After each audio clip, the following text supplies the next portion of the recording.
Hello everyone. आज का हमारा सवाल है which of the following is electron deficient. यहाँ पे चार ऑप्शंस गिवन है, आपको बताना इलेक्ट्रॉन डेफिशिएंट कौन है। इलेक्ट्रॉन डेफिशिएंट का मतलब है कि वो जो इलेक्ट्रॉन एक्सेप्ट कर सकता है और विच हैज वैकेंट ऑर्बिटल। तो एक एक करके देखते हैं कि कहाँ पे वैकेंट ऑर्बिटल जो इनका वैकेंट है, जो इलेक्ट्रॉन पेयर एक्सेप्ट कर सकता हूँ। तो सबसे पहला है CH3 whole twice. CH3 whole twice को हम इस तरह से लिख सकते हैं। यहाँ पे कार्बन ऑलरेडी 4 बॉन्ड बना रहे हैं और कार्बन के पास 8 इलेक्ट्रॉन हो गया। सेम वे में यहाँ पे भी कार्बन 3 हाइड्रोजन के साथ और एक कार्बन के साथ बॉन्डिंग कर रहे हैं, तो कार्बन का यहाँ पे भी ऑक्टेट जो है वो कम्प्लीटली फिल्ड है।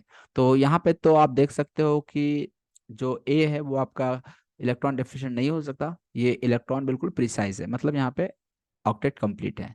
ऑप्शन बी की बात करें SiH3 होल ट्वाइस है। तो यहाँ पे भी यदि हम स्ट्रक्चर को ध्यान से देखें तो Si के साथ 3 हाइड्रोजन एटम लगे हुए हैं और फिर यहाँ पे सिलिकॉन के साथ फिर से 3 हाइड्रोजन आइटम। सिलिकॉन के पास भी वैलेंस सेल में 4 वैलेंस इलेक्ट्रॉन होते हैं। चारों के चारों जो वैलेंस इलेक्ट्रॉन है वो आपके सिलिकॉन के शेयर्ड है, मीन्स सिलिकॉन का ऑक्टेट यहाँ पे अगेन कंप्लीट है। तो ये भी आपका इलेक्ट्रॉन प्रिसाइज मॉलिक्यूल हो जाएगा। सी ऑप्शन की हम बात करें तो BH3 होल ट्वाइस है, इसको हम B2H6 भी लिख देते हैं और ये एक बहुत ही स्पेशल कंपाउंड है जो कि डाइबोरेन है, जिसका जो कि कॉमनली बनाना बॉन्ड के नाम से फेमस है। तो बनाना बॉन्ड क्या होता है एक्चुअल में, ये B2H6, इसमें BH3 के 3 मॉलिक्यूल होते हैं और ये इस तरह से होते हैं, जिसमें से क्या होता है ये बोरोन और हाइड्रोजन के बीच यहाँ पे बॉन्डिंग आपको होता हुआ नहीं दिख रहा है, बट एक्चुअली में क्या होता है ये मोमेंटरली किसी एक इंस्टेंट पे ये भी बॉन्डिंग कर रहा होता है। सेम वे में ये बोरोन और हाइड्रोजन के बीच भी बॉन्डिंग हो रहा होता है। इलेक्ट्रॉन तो दो ही है, लेकिन ये जो 2 इलेक्ट्रॉन है वो इस बोरोन हाइड्रोजन के बीच में भी शेड होता है और अगले मोमेंट पे इस बोरोन और हाइड्रोजन के साथ शेड हो जाता है।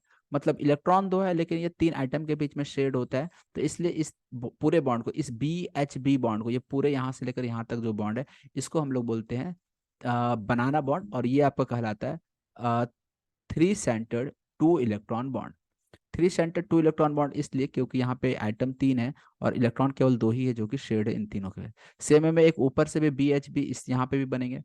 तो ये आपका थोड़ा बनाना शेप का होता है, इसलिए ये आपका बनाना बॉन्ड के नाम से फेमस होता है। तो ये एक बहुत ही इंपॉर्टेंट कंपाउंड है और ये एक इलेक्ट्रॉन डेफिशिएंट है, क्योंकि बोरोन का किसी भी इंस्टेंट पे हम यदि इसको ऑब्जर्व करेंगे तो बोरोन केवल 3 ही बॉन्ड बना रहा होगा और ऐसे केस में इसके पास केवल 6 इलेक्ट्रॉन होता है। किसी भी इंस्टेंट पे ऑब्जर्व करने का मतलब, जैसे मान लीजिए जब ये हाइड्रोजन इस बोरोन के साथ बॉन्डिंग कर रहा होगा तो ये वाला हाइड्रोजन उस समय यहाँ पे बॉन्डिंग कर रहा होगा। तो ऐसे में बोरोन के केवल 3 ही बॉन्ड, 1 2 और 1 3, तो यहाँ पे बोरोन 3 बॉन्ड का मतलब 6 electron. 6 electron means electron deficient हो गया, ऑक्टेट इनकम्प्लीट है। Got it. और लास्ट ऑप्शन की यदि हम बात करें PH3, तो PH3 में फॉस्फोरस के पास एक लोन पेयर बचा होगा, क्योंकि फॉस्फोरस का इलेक्ट्रॉनिक कॉन्फिगरेशन था 285। 3 इलेक्ट्रॉन इसका बॉन्डिंग में चला गया तो 2 इलेक्ट्रॉन बच गया। तो इस तरह से फॉस्फोरस के भी ऑक्टेट कंप्लीट है, तो ये भी आपका इलेक्ट्रॉन डेफिशिएंट नहीं होता। इलेक्ट्रॉन डेफिशिएंट यहाँ केवल आपका option C BH3 whole twice, ये डाइबोरेन जो है वो आपका इलेक्ट्रॉन डेफिशिएंट, इसलिए इस सवाल का सही जवाब हो जाएगा ऑप्शन सी।